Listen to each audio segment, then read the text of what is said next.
human in an age of artificial intelligence. So a few weeks ago, a number of people signed a letter, including Elon Musk and others, about their kind of risks of AI and saying we needed to pause for 6 months. We needed to put in place safeguards and protocols to protect the researchers going forward.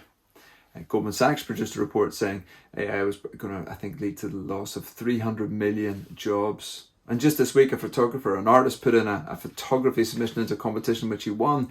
And then he said, I can't take the prize because it was actually generated by AI. And he did that to provoke this conversation about the kind of limits and boundaries of what AI can do and what it should do and how we engage around that. And so for us in the Being Human project, the artificial intelligence does raise these fascinating questions in terms of the ethical limits and boundaries. Does AI have an ethical base? Where does it learn from? And we've seen some of the questions about that, the biases within AI. So we're fascinated by the kind of questions that are raised by that. And in doing that, our colleague Helen has written an article, and wonderfully we turn back to the God story. And in one sense, she looks at Ecclesiastes, there's nothing new under the sun. We want to anchor ourselves into what does it mean to be made in the image of God? How profoundly does that affect our sense of significance, connection, our presence and embodiment in the world and in the way in which we participate and make a difference?